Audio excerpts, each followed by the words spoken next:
अस्सलाम वालेकुम गाइस। आज की हमारी जो वीडियो है जिसमें हम टॉपिक्स डिस्कस करेंगे उसमें सबसे पहले आता है इंट्रोडक्शन टू रियल एस्टेट।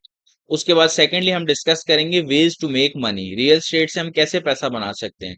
उसके बाद हम स्टडी करेंगे अंडरस्टैंडिंग प्रॉपर्टी वैल्यू, एक प्रॉपर्टी की वैल्यू किन चीजों की वजह से इंक्रीज की जाती है। कैश फ्लो क्या चीज होता है, रेंटल यील्ड क्या चीज है, कैपिटल एप्रिसिएशन किस चीज को कहते हैं, रियल एस्टेट में टोटल रिटर्न हमें कब मिलता है जो हमारी इनिशियल इन्वेस्टमेंट है उसका। इसी तरीके से आरओआई पर ईयर हमारे पास क्या आती है। तो हम इंट्रोडक्शन टू रियल स्टेट में आते हैं। तो रियल स्टेट एक लैंड होती है और everything that is present and attach to that land including buildings, houses, apartments, एक लैंड का पीस है। और उस लैंड के पीस के ऊपर जो भी है, रोड्स हैं, अपार्टमेंट्स आ रही हैं, फैक्ट्रीज आ रही हैं, वेयर हाउसेज हैं, जो भी चीज है, ट्रीज हैं, मिनरल्स हैं, वो सबके सब ओनरशिप राइट के साथ रियल स्टेट का जो इन्वेस्टर है उसकी मलकियत होती है, यानी कि उसके पास होती है। तो उसको हम रियल स्टेट कहते हैं। इसी तरह टाइप्स ऑफ रियल एस्टेट कौन कौन सी होती है। एक तो रेजिडेंशियल होती है, ये घर वगैरह बनाना जो कि रेजिडेंशियल यूज के लिए है। कमर्शियल होती है जहाँ पे कमर्शियल एक्टिविटीज की जाती हैं, शॉप्स वगैरह, ऑफिसेज वगैरह, इस तरीके से। इंडस्ट्रियल रियल एस्टेट होती है हमारे पास। एग्रीकल्चरल लैंड होती है जहाँ पे फ्रूट्स, फल वगैरह हम लगा सकते हैं। तो ये हमारे पास रियल एस्टेट की कुछ टाइप्स थी। Why people invest in real estate. तो रियल एस्टेट में दो तरीके हैं हमें रिटर्न मिलने के। पहला तरीका तो यह है कि हमें मंथली रेंट मिलता रहता है। और दूसरा यह है कि कैपिटल एप्रिसिएशन होती है ईयरली, हर साल कैपिटल एप्रिसिएशन से रियल एस्टेट की वैल्यू जो है बढ़ती रहती है, यानी कि इंक्रीज इन वैल्यू होती रहती है। प्लॉट खरीदा था 10 लाख का, फिर उसके बाद वो 20 लाख का हो गया, तो ये increase in value capital appreciation कहलाएगा।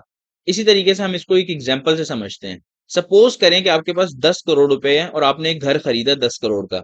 इनिशियल इन्वेस्टमेंट आपकी हो गई 10 करोड़ रुपीज। मंथली रेंट उसका आपके पास आ रहा है प्रॉपर्टी का 2 लाख रुपीज। और ईयरली उसकी प्राइस जो इंक्रीज हो रही है वो 10% के हिसाब से इंक्रीज हो रही है।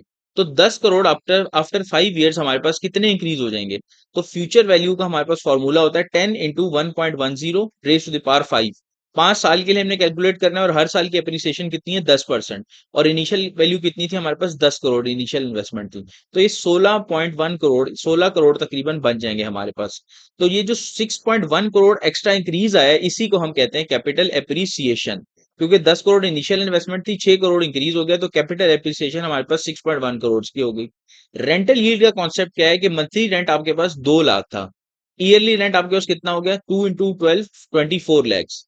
तो इसी तरीके से नाउ रेंटल यील्ड आपके पास कितनी हो जाएगी, yearly rent divide by property value multiplied by 100।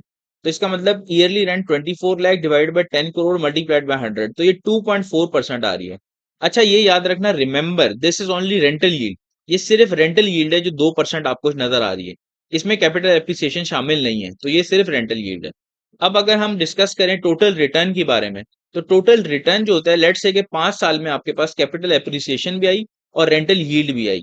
तो कैपिटल एप्रिसिएशन आपके 6.1 करोड़ थी, रेंट आपके पास 5 साल के लिए कितना आया, रेंट ईयरली रेंट को मल्टीप्लाई कर देंगे 5 से, तो 24 लाख इंटू 5 120 लैक्स बन गया, जो कि 1.2 करोड़ बनता है।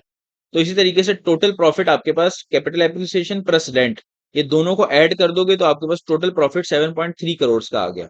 इसी तरीके से कैश फ्लो की हमारे पास क्या चीज होती है। कैश फ्लो हमारे पास मंथली इनकम माइनस एक्सपेंसेस को कहते हैं हम। मंथली इनकम आपके पास कितनी है, 2 लाख, और एक्सपेंसेस आपके पास मिसाल के तौर पे 1 लाख हो रहे हैं। तो ये 1 लाख पर मंथ जो है ये आपका कैश फ्लो है।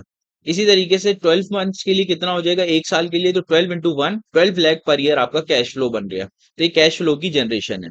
इसी तरीके से पे बैक पीरियड अगर हम निकालना चाहें कि हमने जो इनिशियल इन्वेस्टमेंट थी 10 करोड़ की, वो कितने अरसे में हमारी वापस आएगी, तो ईयरली रेंट आपका 24 लाख है जो कि 0.24 करोड़ बनता है। इसी तरह कैपिटल एप्रिसिएशन 1 करोड़ है पर ईयर। और आपके पास पे बैक पीरियड का जो फॉर्मूला होता है वो है initial investment divide by annual rent plus annual capital appreciation. तो ये आपके पास 10 crore divide by 0.24 plus 1 8.06 years.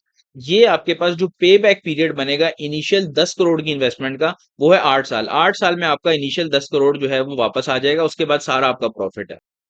Annual ROI की अगर हम बात करें तो हमें पता है कि इनिशियल इन्वेस्टमेंट वही 10 करोड़ थी, ईयरली रेंट हमारे पास 0.24 करोड़ है, कैपिटल एप्रिसिएशन पर ईयर हमारे पास 1 करोड़ बन रही है, और टोटल एनुअल गेन हमारे पास 1.24 करोड़ है पर ईयर। तो हमारे पास एनुअल रिटर्न ऑन इन्वेस्टमेंट का फॉर्मूला क्या होता है, annual gain divide by initial investment into 100। तो ये परसेंटेज में आएगा आरओआई। तो ये हमारे पास आ रहा है तकरीबन 12.4%। इसका मतलब है कि 12.4% रिटर्न आपको ईयरली मिल रहा होगा इनिशियल इन्वेस्टमेंट ऑफ 10 करोड़ के ऊपर। इनमें दोनों चीजें शामिल हैं, आपका रेंट भी शामिल है और आपकी कैपिटल एप्रिसिएशन भी शामिल है। Understanding property value. प्रॉपर्टी की वैल्यू किन चीजों की वजह से इंक्रीज होती है या डिक्रीज होती है? तो उनमें से इंक्रीज किस वजह से होती है? Factors by which property value increases are schools, hospitals, roads, metros, business districts, और इसी तरह इंफ्रास्ट्रक्चर, सप्लाई एंड डिमांड। इनमें से जो चीजें आपके घर के करीब और आसपास होंगी तो प्रॉपर्टी की वैल्यू उतनी इंक्रीज डिक्रीज होती रहेगी, और सप्लाई एंड डिमांड की वजह से भी होता है। कुछ जगह पे सप्लाई कम है, डिमांड ज्यादा है, तो वहां पे भी वैल्यू जो है आपकी प्रॉपर्टी की इंक्रीज हो जाएगी। अब नेक्स्ट अब हम डिस्कस करेंगे कमोडिटीज के बारे में कि गोल्ड में, सिल्वर में, प्लाटिनम में, ऑयल में इन्वेस्ट करना कैसा है।